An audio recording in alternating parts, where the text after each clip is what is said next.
Sean, welcome to Macau. Thank you. First time here. First time anywhere near here. Oh, really? Yeah.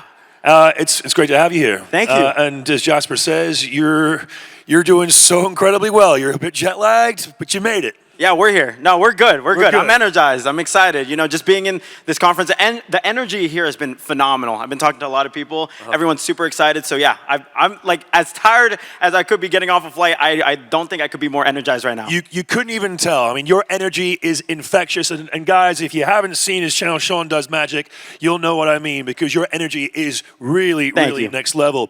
Okay, so you started your channel. You started creating content, specifically magic, at the age of 9. Correct. That is to say that before that, so you took an interest, you found your zest for magic. How old were you when you got into magic? Yeah, so I started doing magic when I was 6 years old. I feel like every kid, you know, when you're young, that's like the natural thing. You get like a magic kit for Christmas or something. Yeah. That's when I started doing magic at the age of 6, and then I started posting content when I was 9 years old. So what prompted you, what sort of drove you to want to post? Yeah, back in 2012, I was learning. It was weird because it was like during the time where on YouTube you could pretty much start to learn anything. And I found this YouTuber named MizMag822, the card trick teacher, and he would literally just post videos teaching magic tricks on YouTube. And I got really inspired by that. He would do things. This was during the time. People might not even know this, but back in 2012, there were like video responses. You could respond to a video with a video, and he would always be like, here's me teaching a magic trick, and if you guys want to post your responses, post it down below. And I would always upload videos of me doing the tricks that he taught on YouTube. And so I started March of 2012. I was 9 years old. And did you get a response back as well? No, not quite. Not quite. I started. That's when I started posting, and for 4 years, we grew to a massive, incredible, wait for it, 900 subscribers after 4 years of posting. I was really making incredible. That's absolutely incredible. But now we're talking millions. We're talking the big numbers. We're talking over 12 million followers alone. That's just on YouTube alone. Is that correct? Correct. What other platforms are you on? All of them? Yeah, literally all of them. Essentially, what happened is after 4 years of consistently posting on YouTube, since I was 9 years old, since 2012, I haven't missed a month of posting on social media.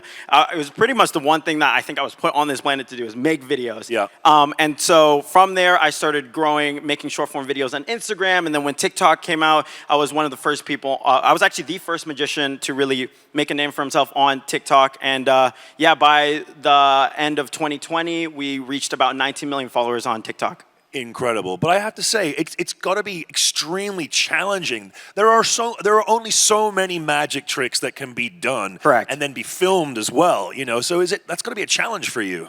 How do you overcome those challenges? Yeah, I mean, look, the biggest thing that, especially magicians, right? Magicians, when they create content, they're in the world of being a spectacle, seeing something that's amazing. Wow, this guy's floating or walking on water, or I don't know, making a bird appear or whatever. The biggest thing is getting out of that box, and that was the biggest challenge for me. And I think that that's one of the reasons that we've been able to stand out, is we've been able to merge the world of magic, the spectacle, and the personality that we've been able to showcase through the videos. And that's kind of, we can do a card trick that every other magician has done, but we make it ourselves and we make it unique and we showcase our personality. I think that's what it is. It's being unique, because there are, as you say, a lot of other magician channels out there, and a lot of magicians as well. But you make it unique, and you make it super fun. You're not just there with the whole mystique and the aura, sort of David Copperfield-esque. You have fun. You're laughing, and everybody that's in your videos with you are laughing as well. Yeah, we definitely lean into showcasing our personality as much as possible. And just on a personal note, I do actually have you to thank, because I actually went on your channel years ago, and no shot. The card trick where you put the one card underneath upside down, you get them to pick the card, and then you flip it over. Yeah, you learned that? I learned that trick. Let me tell you, it's worked wonders with the ladies. Awesome. Happy to do that. Yeah, if you guys want to learn magic, I also teach magic too. Oh, you do? Yeah. So do you have those courses I could sign up for? Not necessarily. We actually have a second page called Sean Teaches Magic. So we do both. We do magic and teach magic at the same time. You do magic and you teach magic as well. Okay, so in that, what is next? What's in the pipeline for Sean? What have you got lined up for, say, 2026? Yeah. So, it's weird, because in this world of being a creator, you kind of get put into two brackets. You're a short form creator or you're a long form creator, during 2020, 2021, it was really easy. I swear, on TikTok, you could sneeze and get 1 million views. It was so easy to be able to grow. And so we were able to capitalize on that, make a ton of amazing content through Magic and short form. But I think our main, goal in the next year or so is to just dominate the long form, really lean into the personality, and just, bet on myself that, hey, I'm not just a magician, I'm also Sean, and I think that I'm cool and I have a personality, and yeah.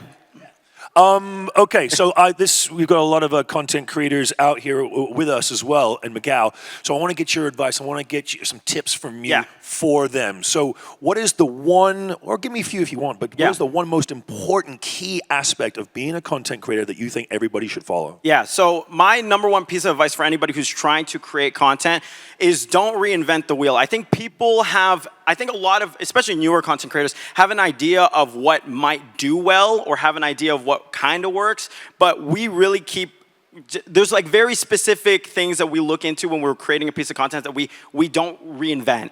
For example, for short form, it's really important to have a very strong hook. So a lot of the times when there's a trend going on, or if there's a specific thing, like idea that we want to showcase, we find similar ideas that have already done well, and we don't reinvent the hook. We don't reinvent, the core structure or the storyline. We just innovate and add on top of that. That's kind of the main thing, because I see a lot of content creators, they just have the base idea of what a viral video might look like, or what, how a vlog should be structured or whatnot. But the key elements for me are always hooks, the storyline, and then the payout. And as long as you keep those and don't reinvent that, and just innovate on top of that, you'll be able to succeed in the short form world. And you mentioned trends as well. Is it important to follow the trends too, to stay relevant? Yeah, I mean, I don't know. I don't say I follow trends. I just try to innovate on them. Try to add on top of them. Everyone's going to be doing those kind of videos, but it's what you offer differently that sets you apart.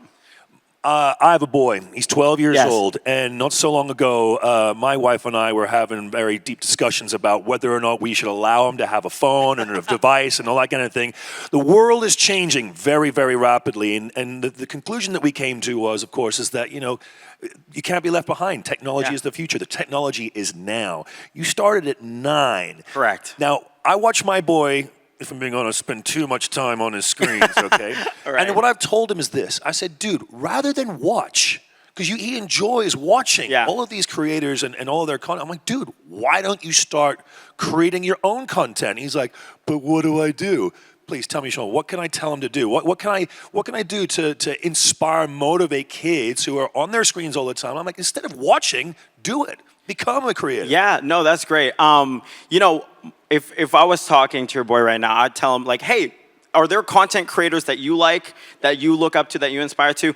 And then what I usually tell people is, especially if they're starting out content new, is find the people that you want to be like or you're inspired to be, and start creating content as, obviously, you don't want to copy ideas, but you want to innovate on ideas and take whatever is working for other people, take it and just add your own personality, your flair, your style to it. And then, the recipe, here's the thing, the recipe for success on social media is already out there. You can literally go to the most successful people in the world, the people that have really killed it. Like, if you want to be a chef, you can literally go to Nick DiGiovanni's page and scroll back and literally see step by step what he did to get there. And it's like, it's there. And obviously things change, trends change, whatever, but get inspired from the people that are already doing it and use that as your starting point. And collaborations are important as well. I mean, you've done some collaborations in the past. Tell me about why it's so important to collaborate, not just in amongst Magic. Like, I'm telling my boy as well, it's like, dude, you do sports. You could do sports and you can do music. You can blend the two. Yeah, it's funny. The number one comment that I get from other people is, I can't stop seeing you, because I just end up being in like random people's videos. I did a side quest a couple weeks ago. I was in front of a stadium of like 40,000 people getting slimed by Nickelodeon. It's just, I think it's just great to be in as many different, markets and be shown in as many different audiences as possible. And you also learn so much, in different niches. I've been in niches of basketball. I do a lot of basketball content with my friend Jesser. He's a great basketball content creator, and I learned that niche. And then, I'll collaborate with chefs or, family channels or what, and you just learn so much being around different people that are killing it in different avenues. Sean, it's been an absolute pleasure talking to you. Oh, let's just stop ticking. It's closing in on 0, but it's been an absolute pleasure. Thank you so very much for taking the time out to be here with us in Macau. We look forward to what you have next and all the content that you make. And personally, thank you for teaching me magic, brother, because it really has been awesome. Ladies and gentlemen, one more time, thank you very much to Sean.